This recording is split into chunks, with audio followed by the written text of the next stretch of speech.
programa Consciência Inclusiva está voltando aos poucos. Meu nome é Bruno Oliveira de Carvalho, criador e apresentador deste programinha, que na sua origem traz a vida da pessoa com deficiência em pauta. Mas por algumas mudanças necessárias, eu resolvi trazer outros temas relevantes. Então, o meu corpo não me limita porque minha consciência é livre. Tchau. A voz da consciência quer falar com você. Ouça. Nós vamos mexer com a sua consciência, mudar o seu pensamento. Na próxima hora, vamos contar histórias de vida para mostrar para você que a diferença entre eu e você é só a forma de locomoção. Pois você anda e eu não. Nós não queremos tomar o seu espaço. Nós queremos conviver com você. Lógico que não é possível conviver com você de igual para igual. Não importa se eu sou cadeirante, se eu não enxergo, se eu não ouço direito, ou mesmo não falo. Não se aproxime de mim só para mostrar para os seus amigos como você é gente boa e tem um amigo com deficiência. Eu confesso que não entendo por que um simples passeio em turma envolvendo uma ou mais pessoas com deficiência vira um evento sobrenatural, como já aconteceu comigo. Eu só preciso de dignidade e respeito. O que eu não gosto é da hipocrisia do politicamente correto. Se aproxima de mim, sim, mas com a mente aberta para receber o que eu tenho para lhe dar. Um simples sorriso, uma palavra de carinho, ou até mesmo, por que não dizer, o meu amor. Se entrei na sua vida, deve ter algum motivo. Esse motivo eu sei qual é. Eu sou um soldado de Deus que me mandou lhe convidar para uma viagem. Vem comigo sonhar, vem comigo beber da água da vida. Só peço que você acredite em mim, porque eu acredito em você até quando Deus quiser.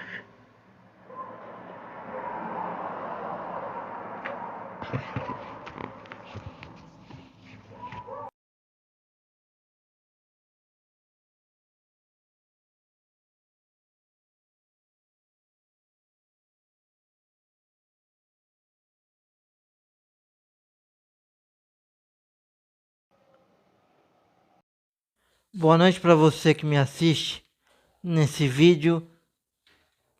Hoje eu vim contar um pouco da minha história para vocês, que começa há 37 anos atrás, lá em Santos, onde eu nasci, no litoral de São Paulo.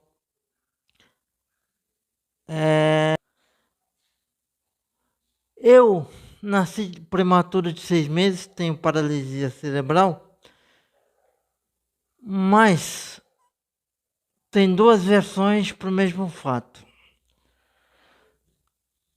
Alguns médicos dizem que eu nasci prematuro em decorrência do parto, da falta de oxigenação ocorrida no parto.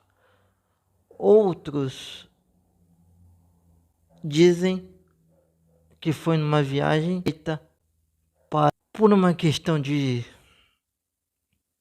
privacidade. Eu vou abordar o lado da prematuridade em virtude do parto. Vamos lá.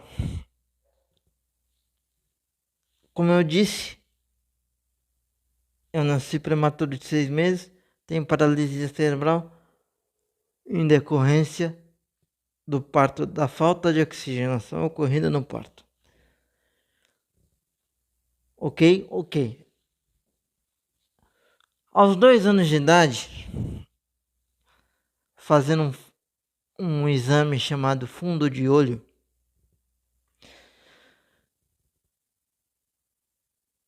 eu tomei anestesia geral, quando indicado, na realidade, não é anestesia geral. Em crianças, né? Eu fui para na UTI. A enfermeira pediu para minha mãe, porque eu estava demorando para acordar, para que eu fosse retirado do hospital, que ela assumisse, minha mãe assumisse a responsabilidade por me tirar. E foi o que aconteceu.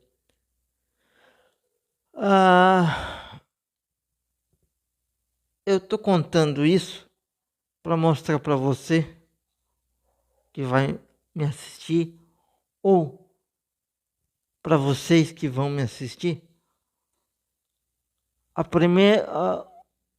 primeira presença de Deus na minha vida. O primeiro contato com o Criador. Isso é para quem acredita, como eu. Agora, vamos a 1994. Eu tinha 8 anos de idade. Acontece o seguinte: eu tinha indicação de cirurgia para as pernas e para os olhos. Essa cirurgia foi feita na CD e durou das 8 da manhã às 4 da tarde. O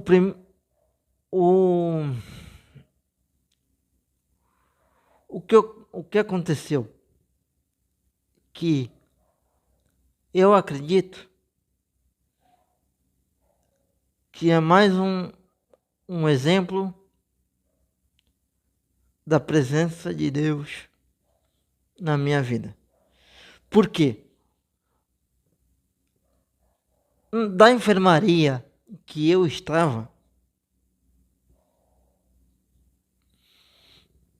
eu fui o único naquele dia que não voltou à sala de cirurgia.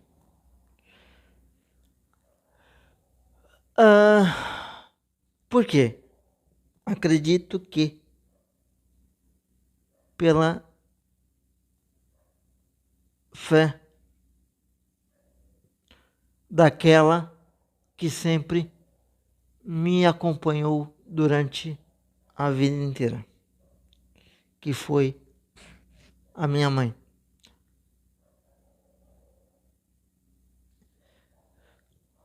Vamos lá.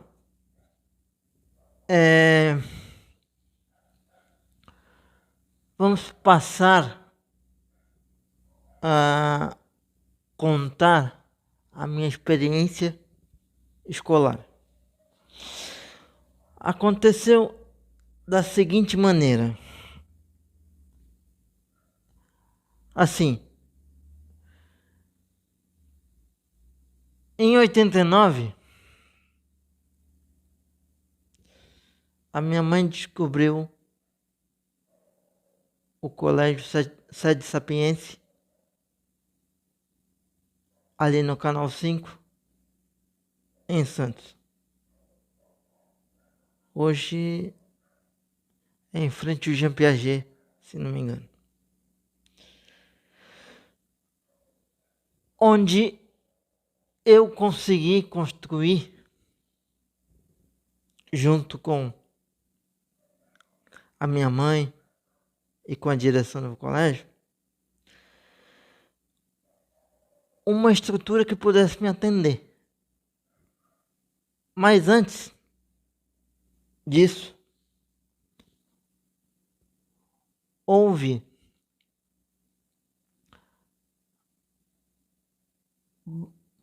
uma grande batalha para conseguir me inserir no sistema educacional, porque minha mãe visitou não só essa escola, o Sede Sapiense, mas diversas escolas particulares. E a resposta era sempre a mesma: a gente não tem vaga. Com um sorrisinho no rosto, aquele sorriso amarelo. E elas diziam a mesma coisa: a gente não tem vaga para mim. Porque eu tenho uma deficiência física.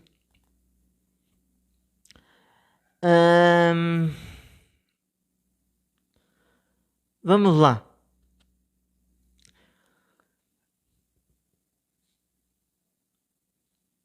Meu grande erro, na minha visão, foi o seguinte: ter saído desse colégio onde eu construí a estrutura que me atenderia.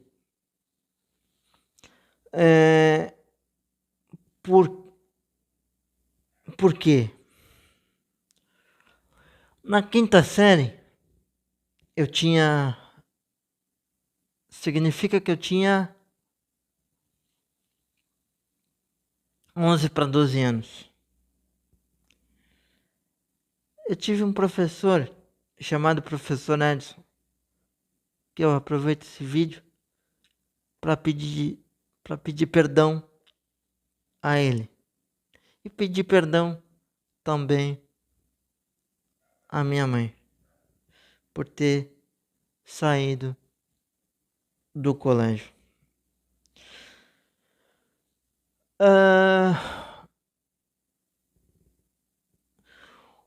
Professor Edson, ele pegava muito no meu pé, porque ele acreditava muito em mim, acreditava que eu poderia alcançar aquilo que eu pretendia e pretendo ainda.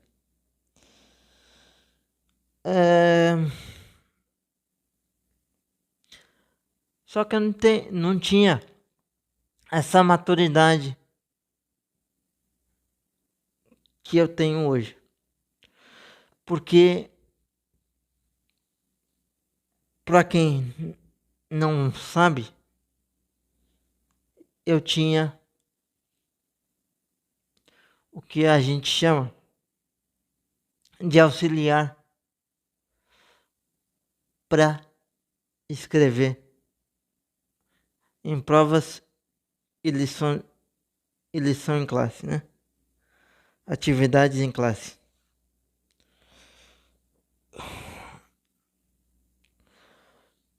Só que chegou na quinta série,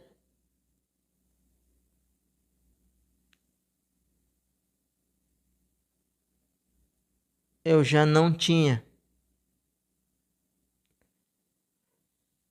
este, assistente. Ahn, então é o seguinte, o que foi feito comigo? Eu fazia a prova com o professor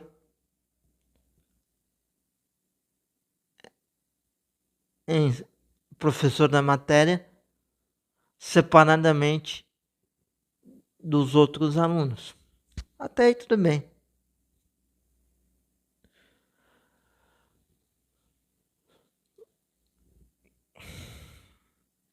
Foi feito assim.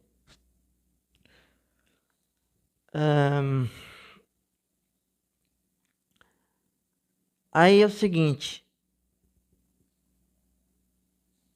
Chega o ano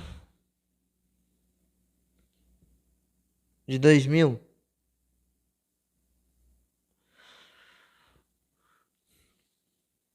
Eu vou, eu, eu saio do colégio por iniciativa do meu pai, que não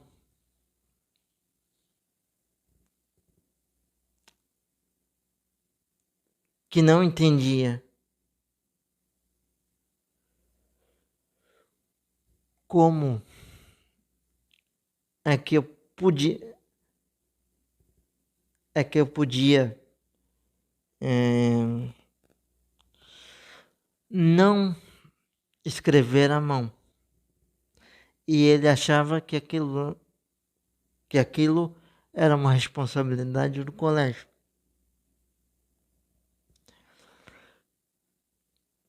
Ok,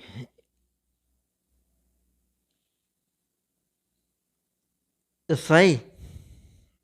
Só que essa saída me acarretou outros problemas.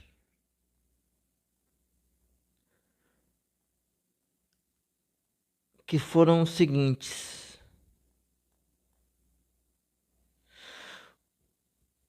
Eu fui para um colégio para aprender a escrever à mão, exclusivamente. Escrever à mão. Só que para isso eu perdi 2 anos do meu ensino regular, do meu currículo, né? Regular. Perdi 2 anos. Não. Perdi 1 ano nesse colégio.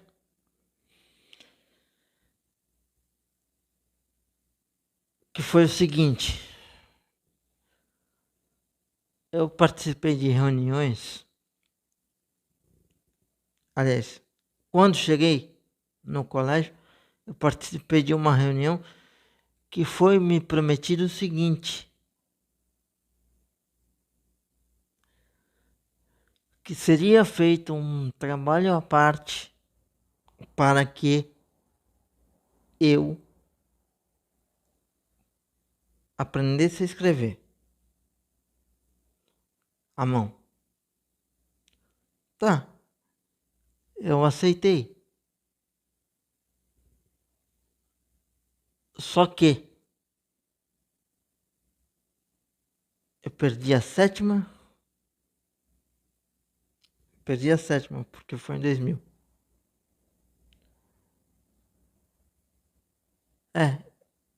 Eu saí na sexta série do SEDES. Fui para esse colégio.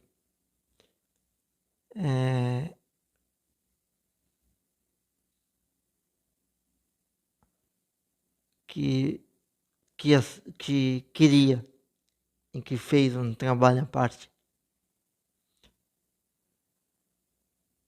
para mim aprender a escrever à mão.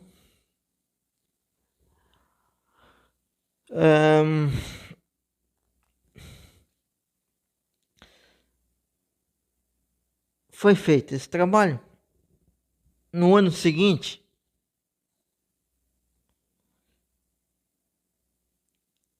a minha mãe conseguiu um relatório dizendo que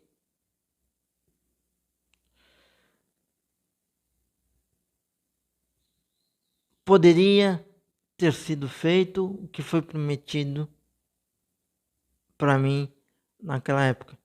Fazer um trabalho à parte sem que eu perdesse o ano. Ok.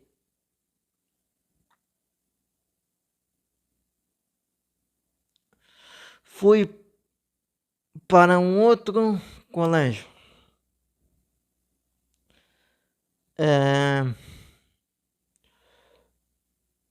Só que aí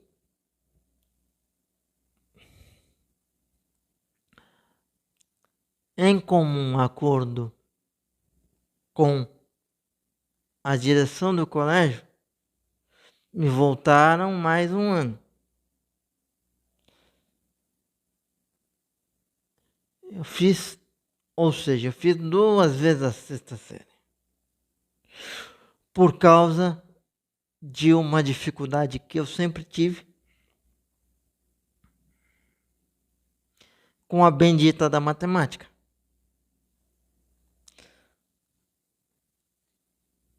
Fiz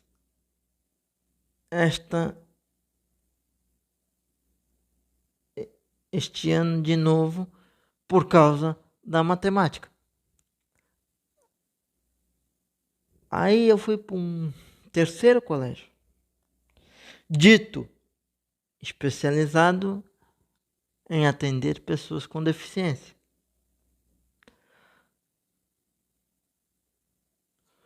Onde no primeiro ano eu tinha um assistente só para me levar no banheiro.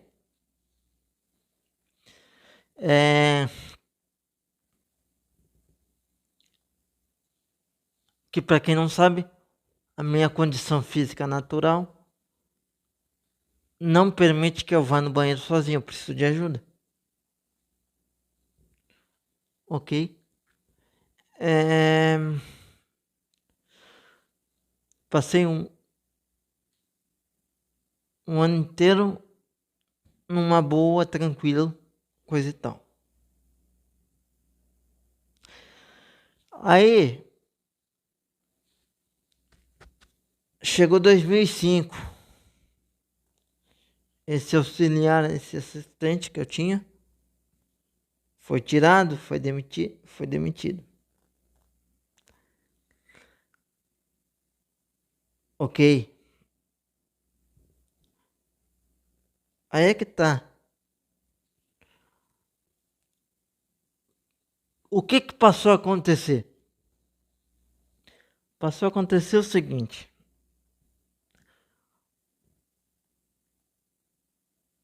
Os alunos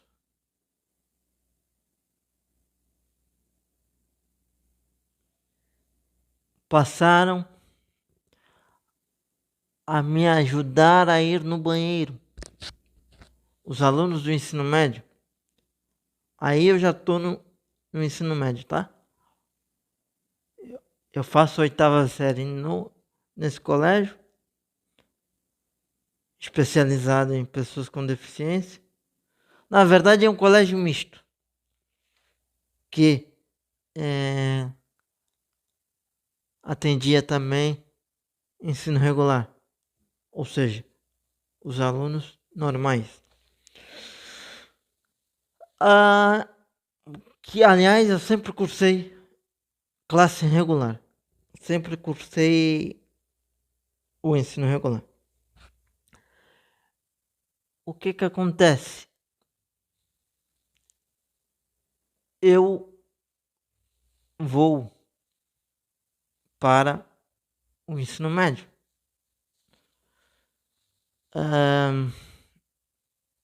Daí eu passo a fazer a minha higiene sozinho. E eles me levando no banheiro para que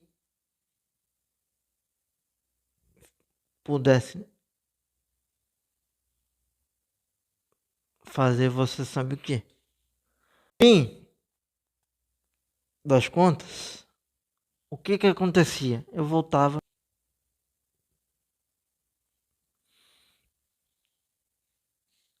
É,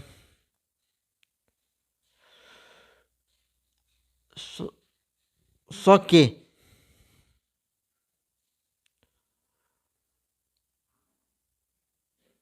havia um combinado que toda vez que eu precisasse no banheiro,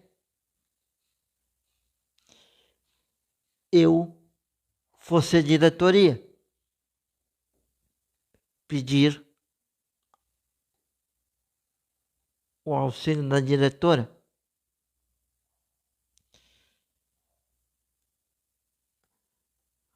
Daqui a pouco,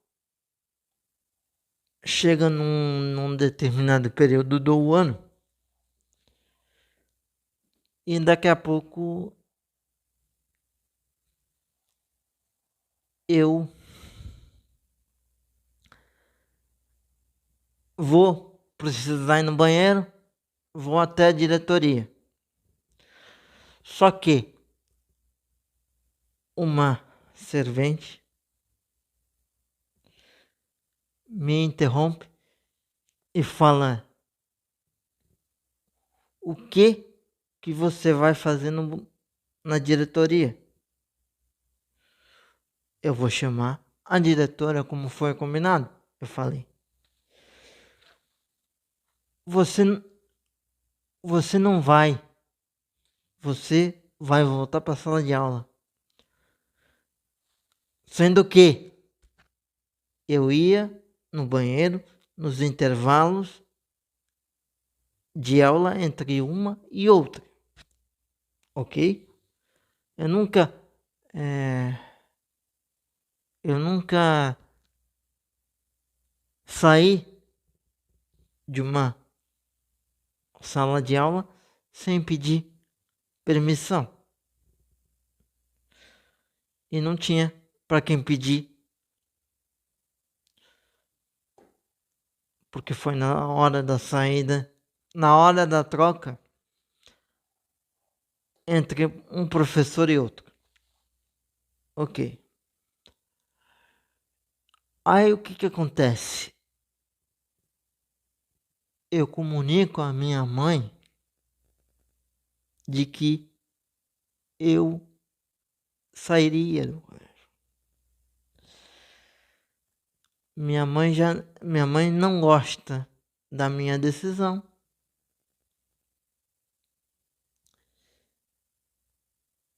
Mas acaba concordando. Porque eu falei: que colégio é esse? Que a diretora manda menos que a servente. Eu vou. Eu não estou citando lugar nenhum. Só citei o SEDES para pedir perdão.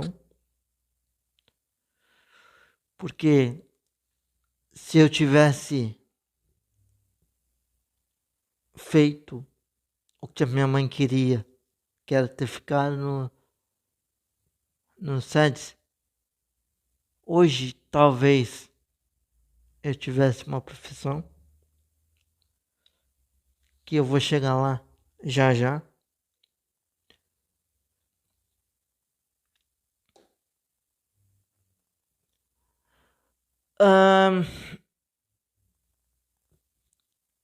que acontece?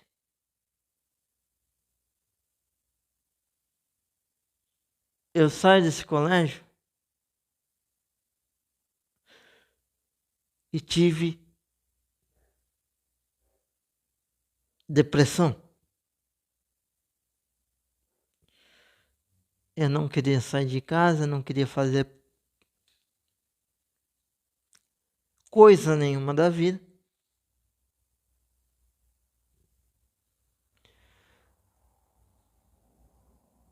Até que eu encontro uma amiga da minha mãe, que me conhecia desde criança. Eu vou ao banco com uma empregada que eu tinha para fazer serviços para ela. E encontro a essa amiga da minha mãe, a dona Gladys, que me dá o cartão do Moisés,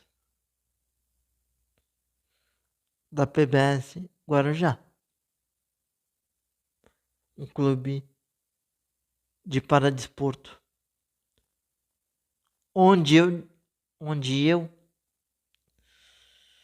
descubro a bocha adaptada.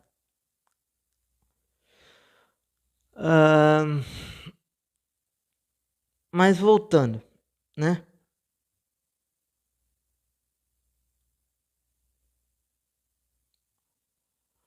A primeira parte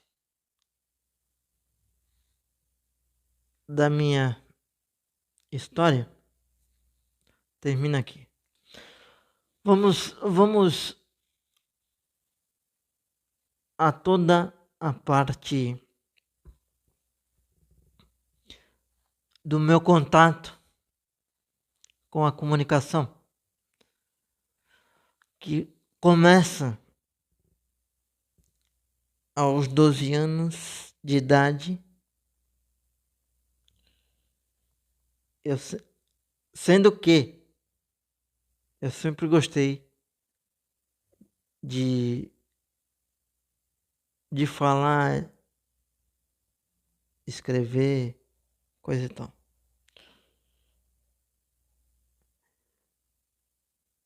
Eu queria minha primeira opção de vida, assim, de vida.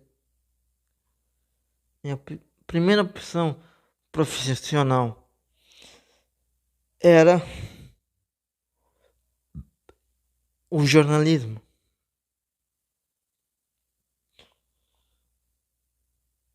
O que acontece? Devido a essas dificuldades que eu relatei,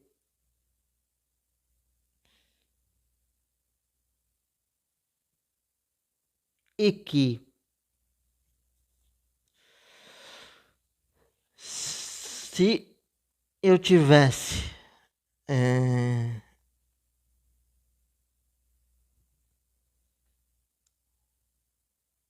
ido pela cabeça da minha mãe, eu já teria esta profissão.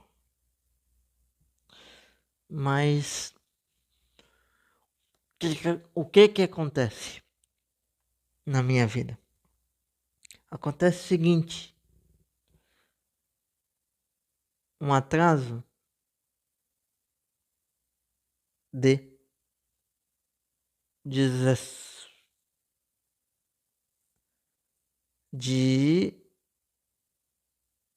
15 anos. Porque em curso natural eu teria completado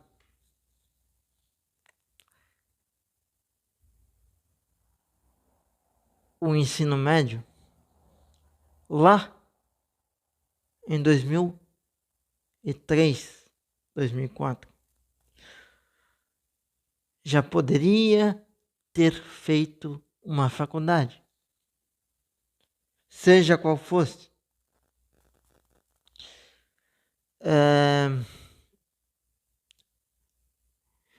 E acontece o seguinte, eu, para concluir o ensino médio, o segundo grau, eu descubro uma prova chamada Enseja, que serve para quê? Para que você conclua tanto o ensino fundamental quanto o ensino médio através da nota desta prova.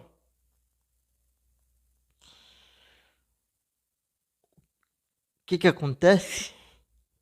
Qual é o meu calcanhar de Aquiles? A bendita da matemática. Eu precisava tirar 100 pontos em todas as matérias para poder tirar o certificado de conclusão. Eu fico a 3 pontos do bendito certificado. Ou seja, eu tirei 97 pontos.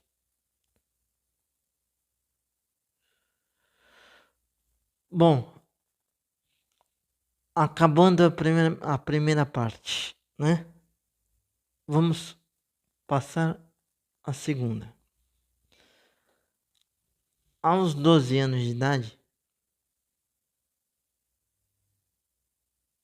o meu pai me leva a uma rádio em Santos, que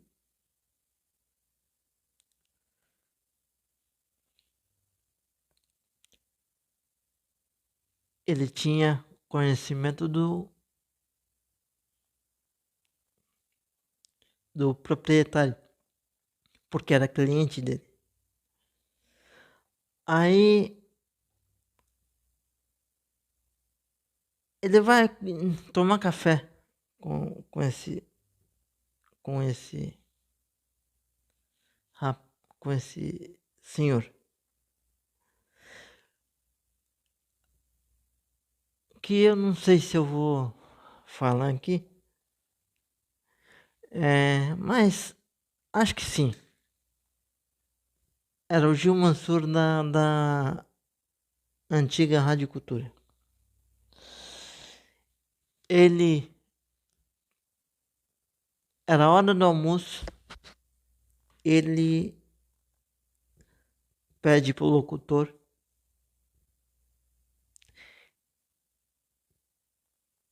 fazer umas perguntas para mim sobre futebol.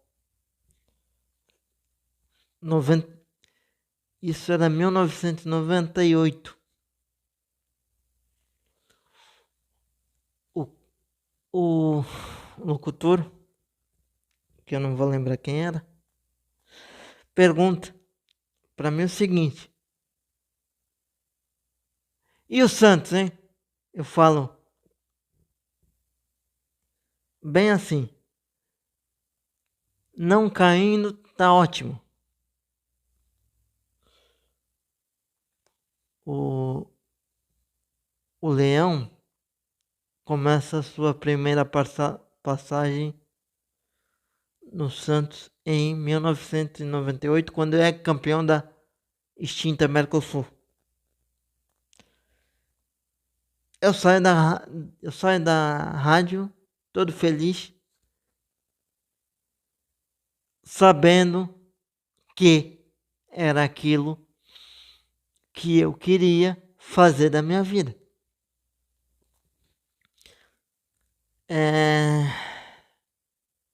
Ok. 10 anos depois, 2008, Eu já com 22 anos de idade.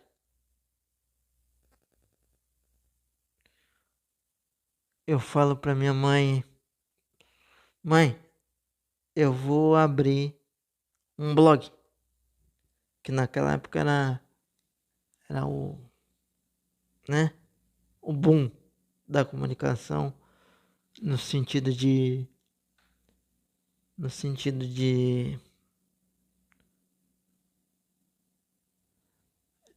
de individualidade na comunicação, né?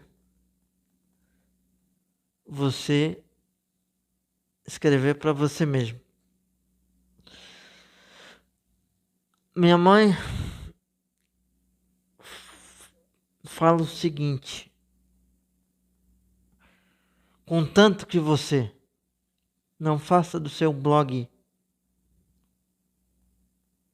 um diário contando a sua vida, você pode fazer à vontade. E assim foi.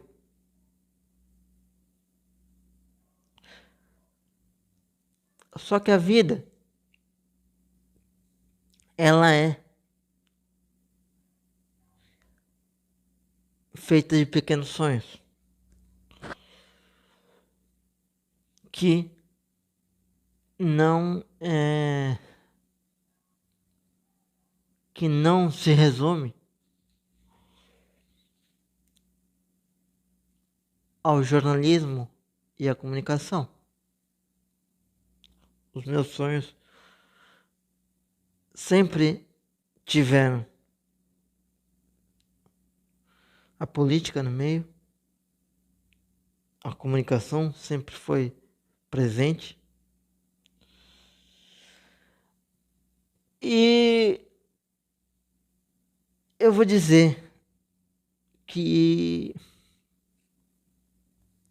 eu alcancei a todos os meus sonhos. Por enquanto. Por quê? Eu tenho blog Cidadão Cadeirante no WordPress. E tenho um podcast remoto no YouTube, onde eu falo da vida da pessoa com deficiência. Só tem um detalhe nisso tudo. A comunicação só entrou de fato na minha vida quando eu entendi o seguinte, que eu precisava falar da pessoa com deficiência. Não falando de mim, mas dando oportunidade a outras pessoas com deficiência de poder se expressar comigo no podcast Consciência Inclusiva. Tá lá no canal @Consciência Inclusiva no YouTube, para quem quiser assistir. São 87 episódios em 3 anos de trajetória. Mas eu posso dizer que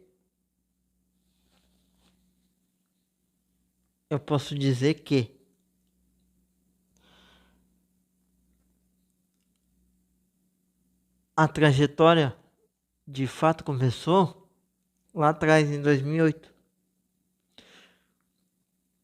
Então, se eu me considerar um profissional da comunicação eu vou dizer para você que eu tenho 15 anos de profissão. 15 anos militando na comunicação. Apesar de não me considerar jornalista, me considerar um podcaster, no máximo um entrevistador, porque é o que eu faço. Um entrevistador ou um comentarista. O que eu tô querendo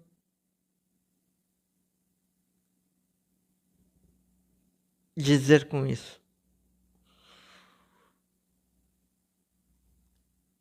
Que uma rádio qualquer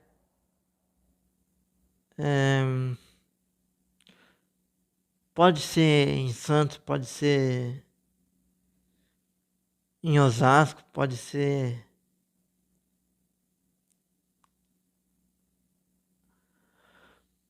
em qualquer lugar do Brasil, porque eu já perdi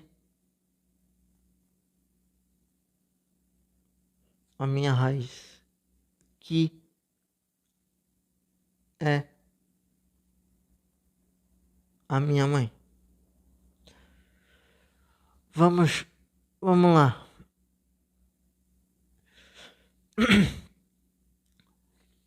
Chega 2015. Vamos voltar lá atrás, até 2015, e vou explicar o porquê que eu já considero que 50% da minha vida eu já percorri. Chega 2015. Pré-conferência dos direitos da pessoa com deficiência da minha cidade. Eu passo por ela. Vou para a conferência municipal. Sou eleito conselheiro do CONDEF. Conselheiro suplente do CONDEF de Santos. Pela APPC, entidade onde eu fazia fisioterapia. A titular era a presidente do CONDEF. Do CONDEF não, da APPC. Então é o seguinte, eu já fui candidato, obtive 53 votos.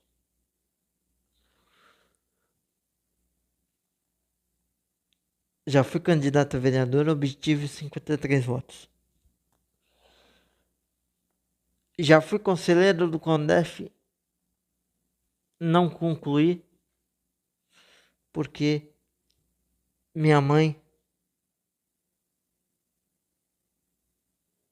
descobriu um câncer e eu preferi dar atenção à família. Em 2020, eu sou candidato, sou eleito, eu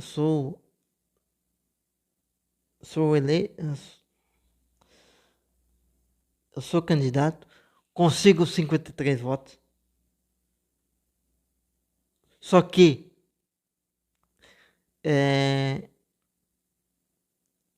ao mesmo tempo, eu amargo a pior derrota que um homem pode ter, que é conviver com a ausência da sua mãe, porque ela morreu de câncer.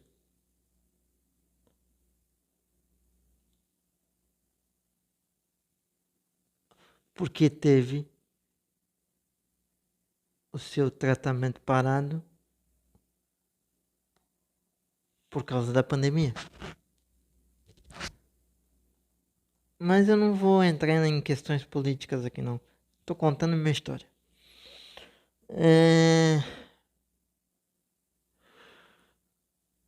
Inclusive, eu vou me atrever, tá? O que eu posso ser no rádio? Eu posso ser aquele cara responsável pela pauta. Posso ser pauteiro. Posso ser produtor. Posso ser comentarista. Ou, quem sabe, por decisão do dono da rádio,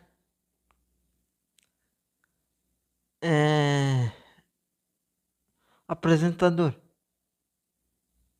Por que não? Só que, para ser apresentador, para estar à frente do microfone de uma rádio,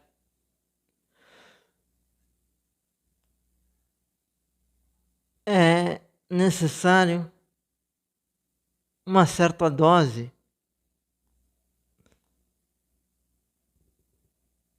de coragem para que coloque uma pessoa como eu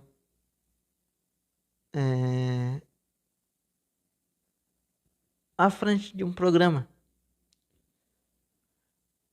Mas quem sabe um dia o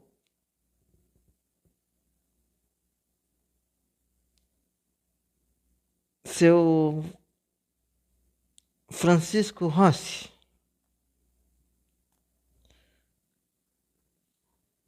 aproveitando essa oportunidade que eu me dei, eu vou convidar o senhor a estar comigo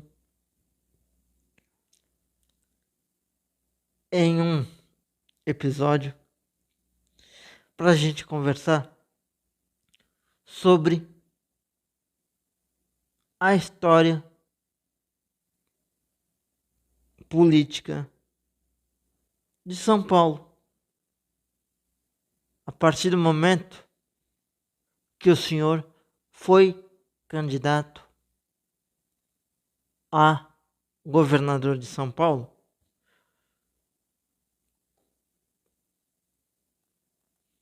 chegando ao segundo turno,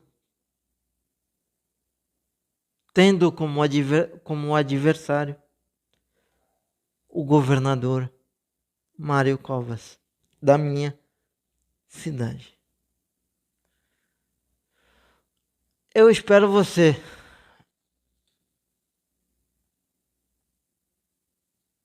Até qualquer dia.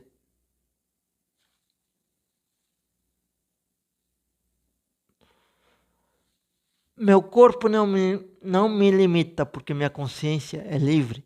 Tchau.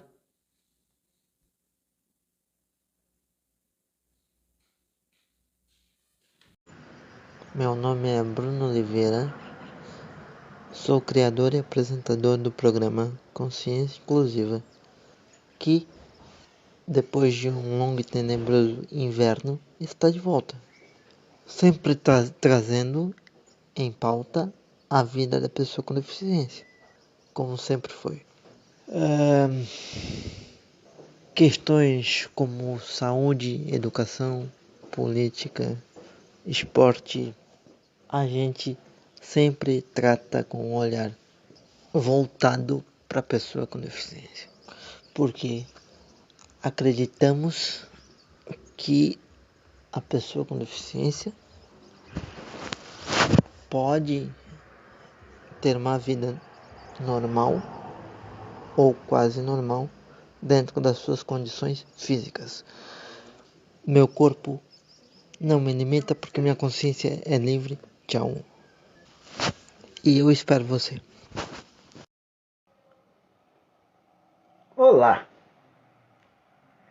A voz da consciência quer falar com você. Ouça. Nós vamos mexer com a sua consciência, mudar o seu pensamento. Na próxima hora, vamos contar histórias de vida para mostrar para você que a diferença entre eu e você é só a forma de locomoção. Pois você anda e eu não. Nós não queremos tomar o seu espaço. Nós queremos conviver com você. Lógico que não é possível conviver com você de igual para igual. Não importa se eu sou cadeirante, se eu não enxergo, se eu não ouço direito, ou mesmo não falo. Não se aproxime de mim só para mostrar para os seus amigos como você é gente boa e tem um amigo com deficiência. Eu confesso que não entendo por que um simples passeio em turma envolvendo uma ou mais pessoas com deficiência vira um evento sobrenatural, como já aconteceu comigo. Eu só preciso de dignidade e respeito. O que eu não gosto é da hipocrisia do politicamente correto. Se aproxima de mim, sim, mas com a mente aberta para receber o que eu tenho para lhe dar. Um simples sorriso, uma palavra de carinho, ou até mesmo, por que não dizer, o meu amor. Se entrei na sua vida, deve ter algum motivo. Esse motivo eu sei qual é. Eu sou um soldado de Deus que me mandou lhe convidar para uma viagem. Vem comigo sonhar, vem comigo beber da água da vida. Só peço que você acredite em mim, porque eu acredito em você até quando Deus quiser.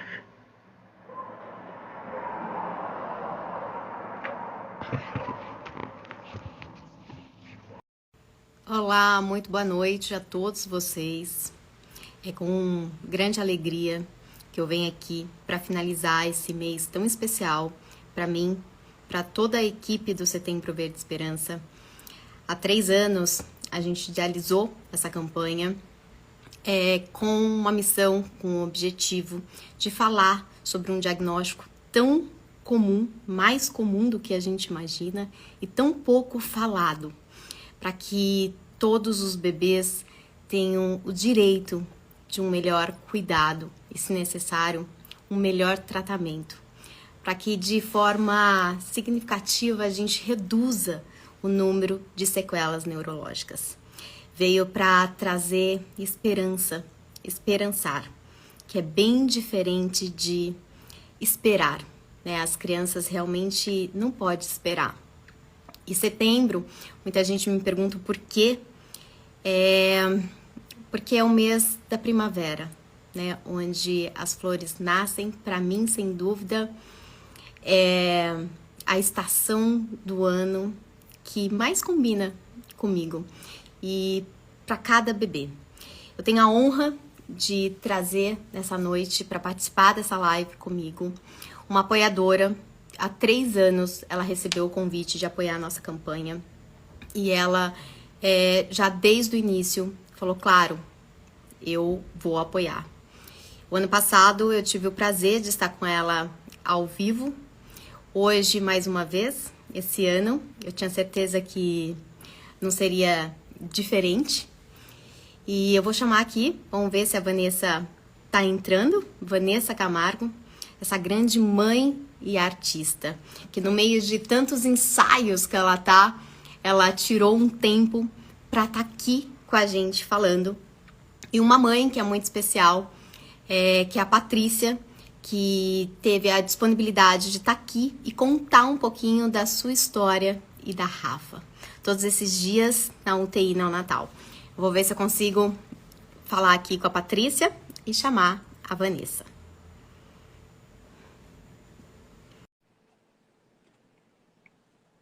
Eu tô chamando aqui. Vamos lá. Eu enviei o convite agora para a Vanessa e acabei de enviar o convite para a Patrícia. A Paty entrou aí. Oi, Paty. Oi, como tá tudo bem? Tudo bem? Tudo jóia? Obrigada por ter aceito, por estar aqui comigo nessa noite, né? Mais um ano que você está com a gente para contar a sua história e da Rafa, né? Foram já desde o ano passado, você esteve presente comigo. E para a gente, né, incentivar e dar esperança aí às outras mães, não é? É uma história que eu tenho certeza que tem uma mistura aí de sentimentos e que você está aqui com a gente expondo toda a sua história, mas para um futuro, né? Para a gente levar mais adiante a importância desse diagnóstico, que ainda é tão pouco falado, mas a gente está crescendo e hoje a gente é muito mais forte do que ontem. Muito obrigada, viu, Paty? Eu queria que você se apresentasse até a Vanessa conseguir entrar, que eu mandei o convite aqui, eu estou esperando. Claro, sou a Patrícia, sou mãe da Fernanda e da Rafaela. A Rafaela, ela teve o diagnóstico de asfixia perinatal, né? Agora ela já está com 1 ano e 2 meses, recém-feitos. Foi bem difícil, né, receber esse diagnóstico de asfixia perinatal. É um momento que a gente literalmente perde o chão, não sabe o que fazer. E a gente, né, no meu caso, foi o momento em que eu descobri essa doença, né? Que eu realmente não conhecia e muito menos o tratamento. Agora, a falta de oxigênio, a gente já sabe o que significa, né? São lesões neurológicas de grandes proporções. Acho que a Vanessa acabou de entrar, não? Vamos ver. Acho que a Van entrou. A gente vai dar agora início. Vamos ver. Peraí. Vamos lá. Oi, entrou. Olá! Oi, lindonas. Eu sou muito ruim de mexer nesses troços. Eu tô sozinha em casa. Não tava achando o convite, aí eu pedi para participar. Eu também, eu vou falar que eu também não sou muito boa, não. O Jonas me ajuda um pouco, viu, nessa tecnologia. Prazer, prazer. Mari, doutora Mari, linda, maravilhosa, bom te ver novamente. Você sempre encabeçando. Não quero interromper. Ela estava falando toda a história, eu vou parar aqui para ouvir a história também. Volta. Não, na verdade, eu convidei vocês duas. Eu queria agradecer mais uma vez, mais um ano que você está aqui comigo, está aqui com a gente, está apoiando essa campanha.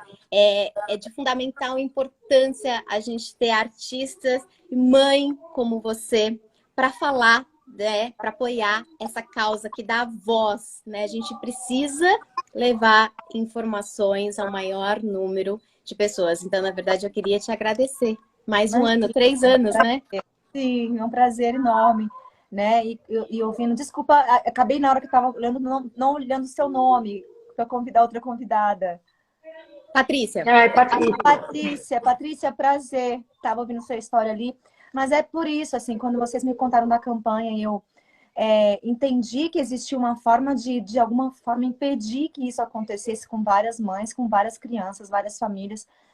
E que eu não tive essa informação quando eu tive as minhas 2 gestações, né? Então, é super importante, porque eu já tenho os meus 2 filhos. E se acontecesse comigo, meu Deus, né? Então, acho que essa é a corrente do bem que a internet traz, para a gente trazer mais informação. É sempre um prazer. E eu vou aqui ficar mais fazendo pergunta mesmo e deixar a Paty contar a história dela. Então. Ô, Van, só uma coisa. Quando você recebeu esse convite, porque como artistas vocês devem receber N convites, né? Vários convites. Quando você foi realmente ler e saber E quando você leu e você fez nosso primeiro vídeo, né, falando das sequelas neurológicas, que se não recebesse tratamento, 65% pode, né, se receber, podem não ter sequela, né, 65% das crianças evoluem sem sequelas, e que nascem 2 a 3 crianças com esse diagnóstico. Você sabia que era tão comum assim? Não sabia, não sabia. A gente imagina que são histórias que acontecem a 1 em 1 milhão, raridades, né? E a gente não imagina, assim, às vezes em gestações que foram super saudáveis, né? Exatamente, sim. E foram Sim, bem acompanhadas também. Isso é sim. assustador, assustador. Sim, mas a gente pode mudar esse cenário, por isso que a gente está aqui hoje, né? Ô, Verdade. Paty, então a gente vai entrar um pouquinho na sua história, contando o que aconteceu com a Rafa. Primeira que a gente fala são os pilares, né? Em relação, você teve um pré-natal adequado? Não, meu pré-natal, assim, ele não tinha como ser mais acompanhado, né? Porque como foi pandemia e eu acabei pegando Covid, eu estava fazendo acompanhamento semanal para garantir que estava tudo bem, né? Então, assim, um pré-natal mais acompanhado do que semanalmente, poxa, a gente só acompanha semanalmente no final, né? Chegando em 37 semanas. Eu Uhum, comecei a fazer um acompanhamento semanal com 27 semanas, para uhum, poder garantir que estava sempre tudo bem. E uhum. estava tudo bem. E estava tudo bem. A importância de um pré-natal adequado, né? Porque a gente fala que quando a gente tem algumas doenças durante a gestação, a gente pode evitar muita coisa, como pressão alta, como a diabetes. Então, alguma coisa esteja acontecendo, a gente é uma forma de prevenção. Você tinha um sonho do parto? Então, eu já tinha passado por um parto recentemente, né? Porque a minha filha mais velha tem 2 anos e a Rafaela tem 1 ano, né? Então, a diferença delas é muito pouco, deu 11 meses e 20 dias. Então, assim, o meu primeiro parto foi muito sonhado. O meu segundo parto, eu já sabia o que esperar. Aliás, eu achei que eu soubesse o que esperar, né? Então, para mim, tava ali, seria uma coisa muito tranquila, Uhum, né? E não foi, né? Foi muito diferente do primeiro parto, né? Foi quando a Rafa, ela teve uma distócia de ombro, e aí quando ela nasceu não respirou, foram 11 minutos sem respirar. 11 minutos. Paty, desculpa, foi parto cesárea? Não, Foi parto normal. parto normal. Isso, meus 2 partos foram normais. É que eu tive parto normal Né? também. Foram os 2 partos normais, então foi Enfim. difícil na saída do bebê. Então é isso que a gente fala, alguma coisa aconteceu, então por isso que ela falou, gente, da distócia aí de ombro, então o ombrinho do bebê ficou preso ali no canal e a fala dela, né? Ela não respirou, não chorou quando nasceu. Não chorou, e assim, na hora eu ainda perguntei para a médica, assim, a médica estava tentando manter a maior calma possível, né? Eu ainda perguntei, eu falei assim, mas ela tá bem, né? Ela não vai vir pro peito? Ela, não. E foi tirando muito rápido de mim, eu fiquei ali sem entender na hora, né? Uhum. E aí quando eu virei para saber se ela estava bem, a neonatologista já estava entubando ela. Aí eu olhei e falei, ué, ela vai ser entubada? Aí a neonatal falou, vai. E ela não me deu ali muita atenção, porque afinal ela tinha que dar atenção para a Rafaela, né? Ali eram momentos decisivos da vida da Rafaela, né? Sim, exatamente, que é o que a gente fala, é o segundo pilar, né, Van, que é assistência adequada, né? Então, toda sala de parto ter realmente uma equipe preparada para receber aquele bebê, porque vinha tudo bem. Você viu que na hora que a Rafa foi nascer, aconteceu um problema. Então, tem uma equipe toda preparada, tem uma pediatra, tem uma neonatologista ali preparada, porque é um minuto de ouro, né? A gente sempre fala que de 10 bebês, um vai precisar de ajuda para respirar. Então, eu queria até agradecer à Sociedade Brasileira de Pediatria, que sempre nos apoia no Setembro Verde Esperança, a importância de ter médicos treinados para fazer com que esse bebê se recupere aí dentro desse primeiro minuto. E aí a Rafa realmente não respirou, precisou de ajuda, colocou o tubo e Primeiro ofereceram oxigênio, não deu certo. E aí depois ela já foi entubada, assim, a gente falando, parece que foi muito tempo, mas ali na sala de parto parece que né, é muito rápido ali o acontecimento, né? E eu lembro que meu marido, ele ficou desesperado ali na hora, eu virei para poder falar com ele, ele desapareceu do meu lado. Quando eu Uhum. olhei, ele estava sentado no chão com a mão na cabeça. E eu olhei e falei, o que que foi? Ele, eu acho que não vai dar. Eu falei, como assim não vai dar? Eu falei, eu acho que ela vai morrer. Eu falei, Uhum. não, calma. E aí, quando eu virei para falar com a médica, eu falei, ela tá bem? Aí a médica já virou para mim e falou assim, só um minuto que eu tô vendo. Aí Uhum. quando eu falo, gente, imagina, você acabou de ter um bebê, a médica vira para você e fala assim, só um minuto eu tô vendo, o seu mundo desaba ali, né? E falei assim, não, então realmente não tá tudo bem, né? E aí É, foi nisso que ela já entubou, você e imagina, aí né, eu, Van, como mãe, não sei, o Nossa. seu foi os dois partos normais, você, os seus filhos foram direto para o seu colo. É quando acontece a primeira separação, acho que isso já dói demais, né? O João teve uma coisa que não é, que é muito comum, que é quando dá hipotermia, porque foi o momento que eu tava exausta, colocaram ele um pouquinho no cestinho ali, né, Uhum, na no manjedoura, berço. né, no Uhum. bercinho. E aí, quando eu acordei, ele não tava. Menina, eu já entrei em pânico. Cadê meu filho? Não, calma, ele tá lá com a luzinha, né? Porque ele deu uma hipotermia. Aí eu falei, agora, assim que ele melhorar, põe ele perto de mim, no meu corpo, e ele não sai mais de perto de mim. Alguém me vigia dormindo. Aí eu pus a minha irmã para me vigiar dormindo. Falei, você fica acordado, se eu dormindo, você fica de olho. E aí, mas ele não sai de mim. Imagina, uma coisa dessa, eu já fiquei desse jeito, assim, né? Sim. E a primeira vez que Coisa. você foi na UTI, Paty, como foi a sensação de ver sua filha ali, respirando com a ajuda do ventilador e entender tudo que estava acontecendo? gente, desculpa, não dá para segurar muita emoção. Mas a primeira vez que eu vi minha filha, eu tive que ser amparada, né? Eu quase desmaiei na UTI. Imagina, são vários berços ali, então é o pior lugar que eu tinha para poder passar mal, né? E eu cheguei quando eu vi a Rafaela entubada, cheia de eletrodos na cabeça. Aí retiraram o umbigo, já estava com uma sonda pelo umbigo. Você olha assim, você já perde o ar. Eu olhei e falei assim, meu Deus, minha filha linda, o que aconteceu?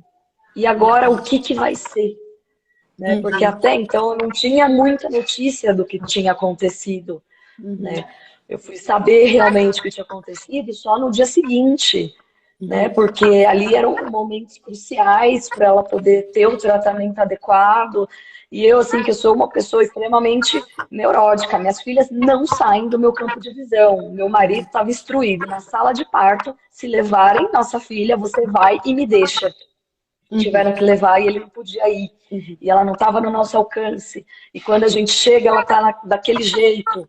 Daí explicam pra gente que ela está em estado hipotérmico. Gente, o bebê nasce, a primeira coisa que você faz é enrolar, é abraçar, É é abraçar. esquentar, é acolher. E quando foi um momento que você teve uma conversa que você entendeu a primeira vez que você nunca tinha ouvido falar desse diagnóstico de asfixia perinatal? Nunca, Não, nunca te escutado falar.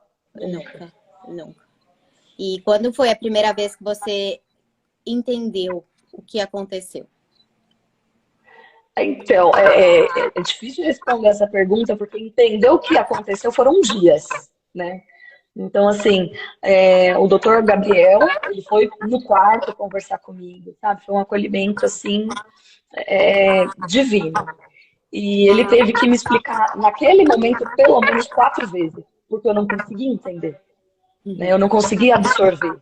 uhum, Né? E depois na UTI, em relação aos boletins, que aí eu comecei a achar que a culpa era minha. Falei, não, peraí, então o que que eu fiz que saiu errado? sim, Ela falou, porque não, é a calma, você primeira não foi. coisa, né, Van? É a mãe se sentir culpada. O que eu fiz de errado, né? Tem muito essa questão do parto normal, parto cesárea. Então, assim, será que eu fiz alguma coisa de errado? Então vem a culpa, né? Imagina a sua culpa, né, Paty? E que não foi, né? Isso acontece. Por isso que a gente está aqui para falar um pouquinho mais sobre esse assunto. E você entendeu todo o tratamento que ia receber? entendi, né? Depois de perguntar praticamente diariamente, Uhum. né? Eu entendi, só que assim, até como advogada eu trabalho com prazo, né? Então era difícil eu conseguir entender que eu não tinha um prazo. Uhum. E eu perguntava, tudo bem, quando é que a gente sai? Calma, a gente vai saber de agora para tarde como ela vai ficar. Exato, E porque o que aquilo ali me acontece? matava. Só para entender, né? Asfixia é a falta de oxigênio. Então, alguma coisa aconteceu. E a grande preocupação nossa é o cérebro, né? De uma forma muito tranquila, né? Para quem está assistindo, quando a gente sofre uma pancada, a primeira coisa que a gente faz é a gente coloca gelo para evitar que o inchaço, o edema. Então, é mais ou menos isso que a gente faz, tá, gente? Existe todo um protocolo, tá? E a gente coloca o bebê numa temperatura mais baixa para que evite todo esse inchaço do cérebro, para que a gente não tenha realmente sequelas neurológicas, porque o impacto dessa doença realmente evolui com sequelas neurológicas, paralisia cerebral, cegueira, surdez. E hoje a gente tem um tratamento. E o que a gente quer é que esse tratamento chegue ao maior número de crianças.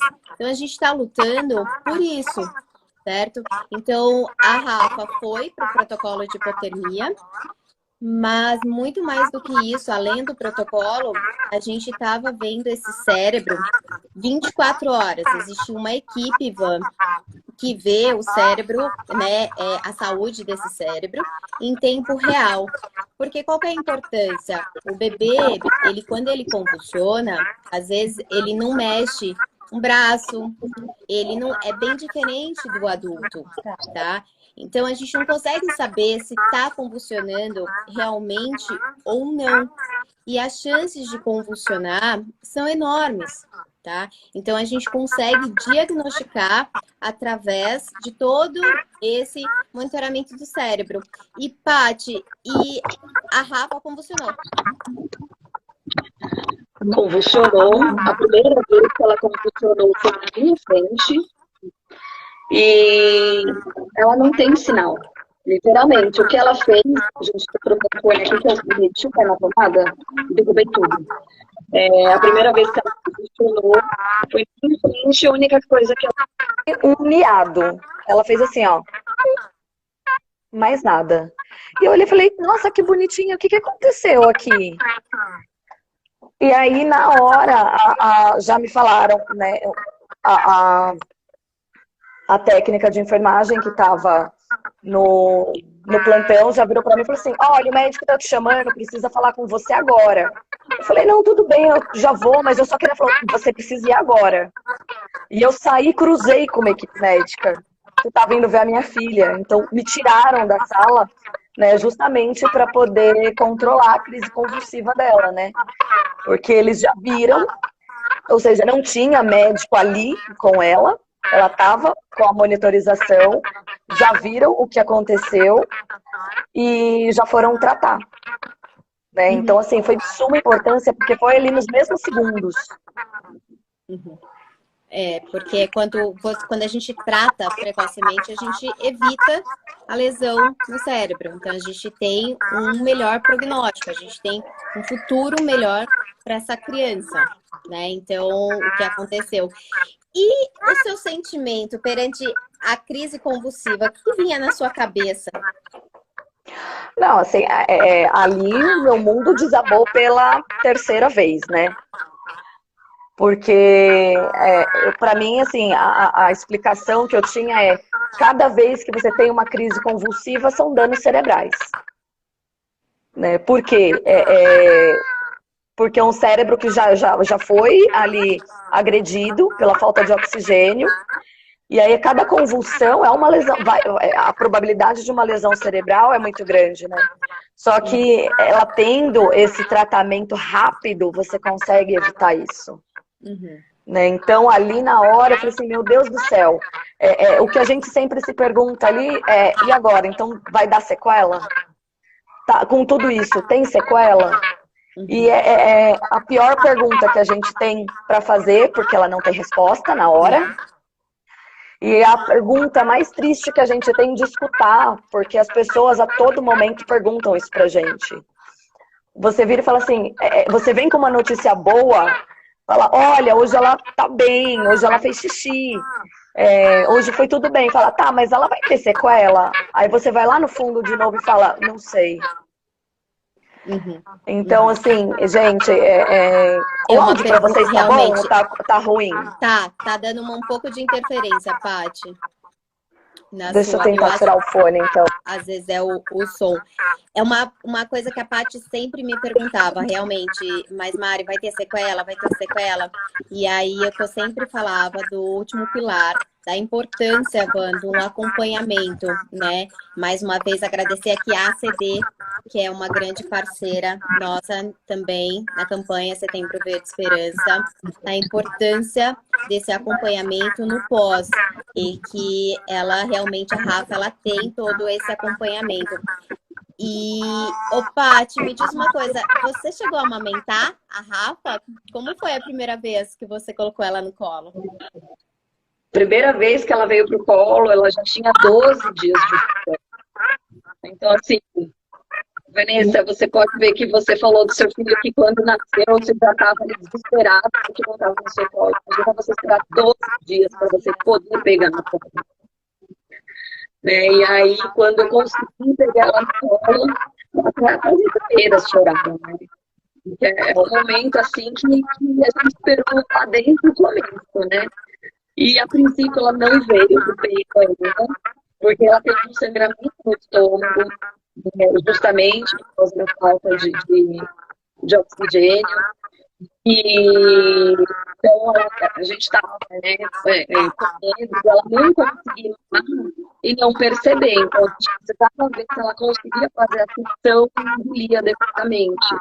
Então ela começou na mamadeira para depois só ver pro peito. E foi assim, uma emoção incrível, né? Você espera que aconteça lá atrás na sala de parto, né?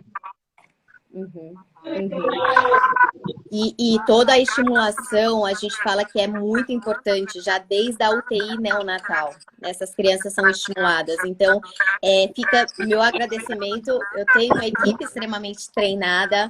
A importância da físio lá dentro da UTI, a importância da enfermeira dentro da UTI. Todas as meninas têm seu papel lá dentro. Todas. E faz total diferença. E o momento da alta, Paty? Doutora, eu vou pedir licença só para te falar um momento antes, que é o momento do dia anterior à alta, o momento do banho. O momento que, para mim, foi o ápice na internação.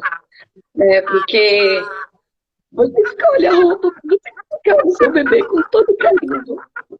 E aí você chega naquele momento e não pode, né? Alguém levou. Ali naquele momento você quer ser tudo para o seu filho. E você não pode. Então, assim, você precisa entender que tem pessoas especializadas que vão cuidar do seu filho no momento que você não pode. Né? E quando eu vi a Rafaela tomando o primeiro banho, que ela colocou a roupa, eu sinceramente não aguentei. Foi um momento assim, que eu chorei, mas foi aquele choro de alívio, né? Eu falo assim, meu Deus, era pra isso ter acontecido há 21 dias. Era pra isso, era pra ela estar com essa roupa há 21 anos atrás, era pra isso o meu colo há 21 anos atrás, né? E naquele dia, eu lembro que foi o melhor dia que eu fui embora do hospital.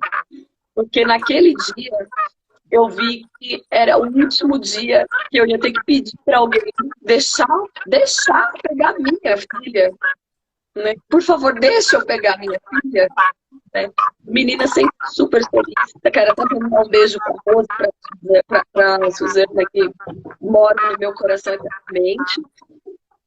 E eu fui embora, assim, eu chorei o caminho inteiro, do hospital até minha casa. E no dia seguinte eu falei, eu vou chegar de manhã e vou levar minha filha embora. Mas, gente, foi o que eu esperei 21 dias. Eu vou levar a minha filha embora. ela é minha agora, ela é minha. Né? E com certeza, porque deve ter sido muito difícil, né? Porque, Van, você saiu com os seus filhos do hospital, você foi pro quartinho. Imagina cada dia que essa mãe chega em casa Paty, olha, parabéns pela tua força, pela tua fé. Que bom que a doutora Mari estava com você. Que bom, e Mari, que trabalho incrível, cara. Porque vocês são anjos, assim, são anjos, né? por isso, né? A Paty falou, é difícil, mas eu sabia que ela estava nas melhores mãos possíveis para cuidar, né, da minha filha. Agora, que bom que agora eu posso cuidar. Mas você estava cuidando, Paty, porque a tua fé e teu amor, a energia que isso tem, a força que teu amor e tua fé tem para ajudar a Mari no tratamento é tão importante quanto o remedinho, quanto o exame. Então, assim, essa força, essa fé de mãe, isso é o maior remédio, o que mais cura, o que mais vem acreditar, sabe? Então, parabéns. E eu queria muito, assim, cara, isso precisa. Mariana, não dá para multiplicar a Mariana e a equipe dela para todo o Brasil, em todos os hospitais, em todos os lugares. Porque, cara, isso é inadmissível, sabe? As mães que não têm essa possibilidade de ter isso.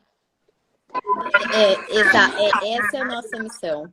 Esse é o nosso... olha, Fala, Paty. hoje, eu, sinceramente, eu preciso me controlar para eu não entrar em desespero e ligar para a doutora Mariana. Quando eu vi um caso com um médico, né, que até foi o doutor Gabriel, que foi o médico dele, quando eu vi que ele teve a mesma coisa que ela, eu entrei para ele no caso. Eu falei, meu Deus, eu sei o que ele precisa. Eu não posso dar, mas eu sei que ele pode. E aí eu fico imaginando a doutora Mariana como médica, olhando e falando, meu Deus, eu podia ter ajudado esse bebê. Alguém podia ter dado tratamento para esse bebê. E hoje, quando ela faz tratamento na CD, são vários casos que eu vejo de gente que ficou 3 minutos sem respirar. A Rafa ficou 11.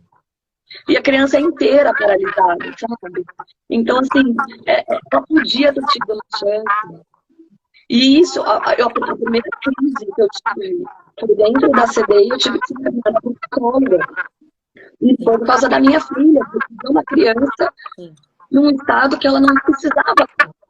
Ela podia ter tido um tratamento, mas ela recebeu algo que só foi informação. Ela não recebeu comunicação, mas ela foi embora com você. A gente tem um dado, né, que quando não recebe, 15 a 20% desses bebês morrem. E os 32 que sobrevivem, eles sobrevivem com sequelas graves.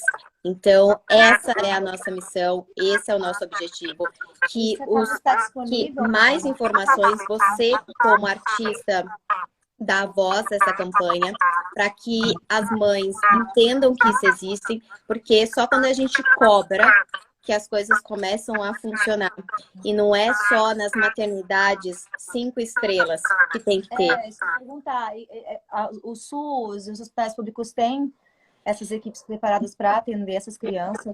Na verdade, nós já evoluímos, tá? Nós estamos evoluindo muito, mas a verdade é que nem 5% dos nossos bebês recebem o tratamento mais adequado. Então, o que a gente busca é que esse tratamento para todos, equipes treinadas para fazer esse tratamento adequado e não fazer o mais ou menos, né? Eu já trabalhei em muitas maternidades que até tentam fazer, sabe, Ivan? Mas é com Gelox, não tem. E se a gente for ver os dados, o quanto um bebê com sequela neurológica, ele custa, isso a gente não pode admitir. Fora a questão familiar, porque ter um filho com asfixia não é fácil. Não. Então foi por isso que nós criamos, né, nós idealizamos essa campanha há 3 anos atrás, para que todos recebam o melhor cuidado. E se Deus quiser, todos vão receber. Tá em época de eleição, gente. Vamos pensar em quem votar, né? Agora, né? Tem meu voto para tornar isso obrigatório. De governo, né? Das prefeituras, dos governos, enfim. Porque a gente tem por exemplo, para os tratamentos de HIV, a gente é tão referência, né? O Brasil é tão referência nisso, e por que não ser também na asfixia, a gente poder ser referência, né? Então, E é uma coisa que vai fadar um futuro de uma pessoa a vida inteira. não de uma, mas de um entorno. Exato, Uma pessoa, ela pode, né, não só a sua família, mas o que ela pode afetar na vida de uma comunidade inteira. Né? Exato. Então, é importante a gente pensar que meu filho não respirou quando nasceu, alguma coisa pode ter acontecido, cobrem pelo tratamento, existe o tratamento. Gente, não sou eu, Mariana, tirei da minha cabeça. O tratamento é todo feito sem dor. Tem uma equipe preparada para que a gente reduza de forma significativa lesões neurológicas. É isso que a gente quer, é a nossa grande missão. Por isso que eu tô tão feliz de estar aqui com você de novo, Van. Não, eu tô muito feliz. A Rafa tá maravilhosa. Começou a dar os primeiros passinhos agora, né? Bebê brava.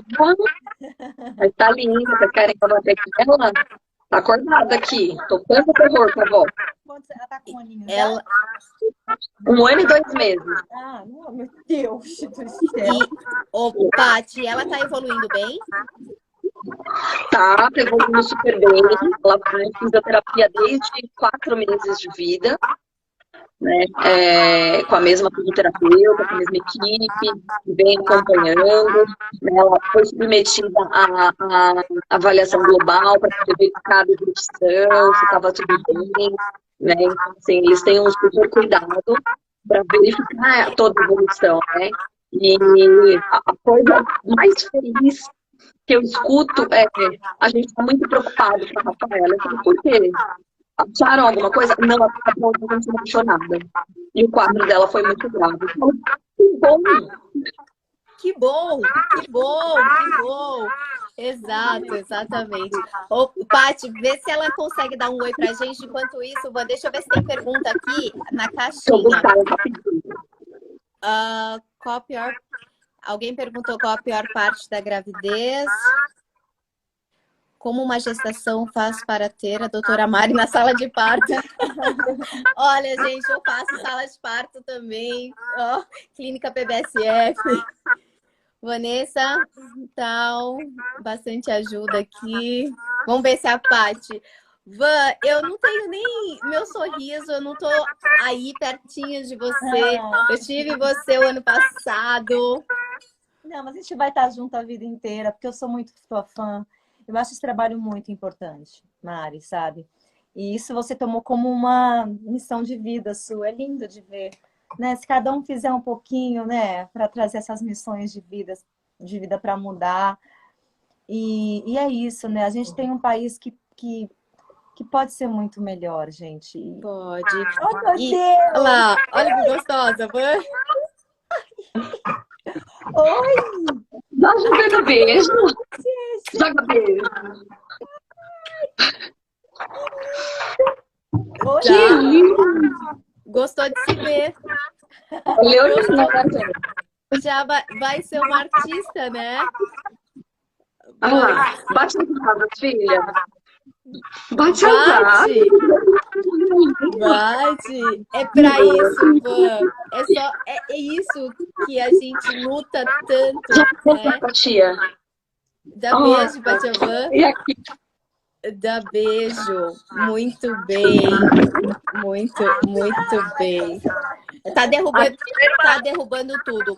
E uma coisa importante, sabe, Van? Essa campanha, eu falo muito que não é pra mim. As duas agora. Duas! Oi! Uma cara da outra. Uma cara da outra. Ô, Paty, a gente tá aqui no tempo da live. Eu queria que você deixasse uma mensagem pra gente. Gente,